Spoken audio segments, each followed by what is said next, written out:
Hello নতুন ফরেক্স ট্রেডাররা, welcome করছি আপনাদেরই চ্যানেল ফরেক্স চেকেতে।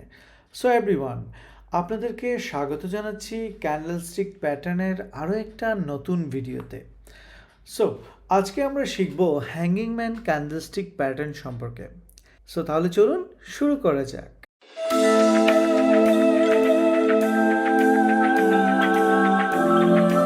হ্যাঙ্গিং ম্যান ক্যান্ডেলস্টিক প্যাটার্নের একটা রূপ।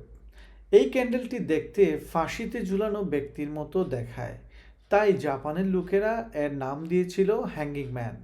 হ্যাঙ্গিং ম্যান ক্যান্ডেল মন্দা বা ডাউন ট্রেন্ড প্রদর্শনকারী ক্যান্ডেল, যাকে বেরিশ ক্যান্ডেলস্টিক প্যাটার্নও বলা হয়।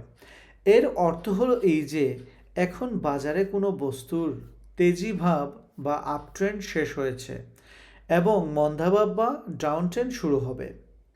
হ্যাঙ্গিং ম্যান যখন তৈরি হয় তখন হ্যাঙ্গিং ম্যানের বডির তুলনায় এর শ্যাডো দ্বিগুণ হয় বা এর থেকে বেশি লম্বা হয়। এই ক্যান্ডেল সর্বদা চার্টের উপরে তৈরি হয়। হ্যাঙ্গিং ম্যান ক্যান্ডেলে রঙের কোনো গুরুত্ব নেই, তবে যেহেতু এটা ডাউন ট্রেন্ড প্রদর্শনকারী ক্যান্ডেল, তাই এটা লাল রঙের হলে অর্থাৎ বেরিশ ক্যান্ডেল হলে এর যথার্থতা বেশি থাকে। এই ক্যান্ডেল চার্টে দুই রকমের দেখা দিতে পারে, যা আপনারা স্ক্রিনে দেখতে পাচ্ছেন। এখানে দুটো ক্যান্ডেলই একই ধরনের কাজ করে থাকে।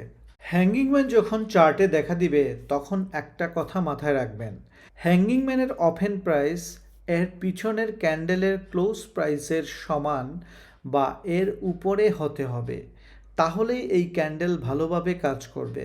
মনে করেন গতকালকে চার্টে হ্যাঙ্গিং ম্যান তৈরি হয়েছিল এবং মার্কেট আজকে হ্যাঙ্গিং ম্যানের ক্লোজ প্রাইস এর নিচে থেকে ওপেন হয়, অথবা পরের ক্যান্ডেল একটু গ্যাপ নিয়ে নিচ থেকে ওপেন হয়, তাহলে এটা আমাদের জন্য একটা কনফার্মেশন দেয় যে এখন আমরা মার্কেটে সেল এন্ট্রি নিতে পারবো। চার্টে আপনারা হ্যাঙ্গিং ম্যান দেখতে পাচ্ছেন এবং পরের ক্যান্ডেল গ্যাপ নিয়ে নিচের দিকে খুলেছেন, তাই এখন আমরা সেল এন্ট্রি নিব এবং হ্যাঙ্গিং ম্যানের উপরে স্টপ লস লাগাবো। এখন প্রশ্ন জাগতে পারে যে আমরা কতক্ষণ এই ট্রেডটা ধরে রাখব। মার্কেট যতক্ষণ না পর্যন্ত কোনো ট্রেন্ড পরিবর্তনকারী সিগন্যাল দিবে ততক্ষণ পর্যন্ত আমরা এই ট্রেডটি কন্টিনিউ করব, এবং যদি ট্রেন্ড পরিবর্তনকারী কোনো কিছু চার্টে লক্ষণীয় হয় তখন আমরা প্রফিট বুক করব। এখানে এই কথা আবারও মনে রাখবেন, হ্যাঙ্গিং ম্যান ও এর পরবর্তী ক্যান্ডেল এর মাঝে একটা গ্যাপ থাকবে অথবা গ্যাপ নিয়ে ওপেন হবে, তবেই এই প্যাটার্নটি ভালোভাবে কাজ করবে।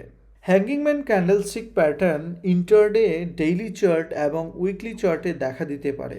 সর্বোপরি এই হ্যাঙ্গিং ম্যান ক্যান্ডেলস্টিক প্যাটার্নটি আপট্রেন্ডের পর ট্রেন্ড রিভার্সালের ইঙ্গিত বহন করে থাকে।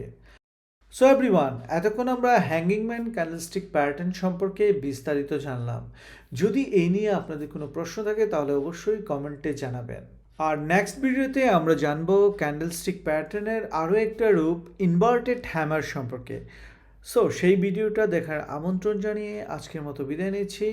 ভালো থাকুন। আসসালামু আলাইকুম।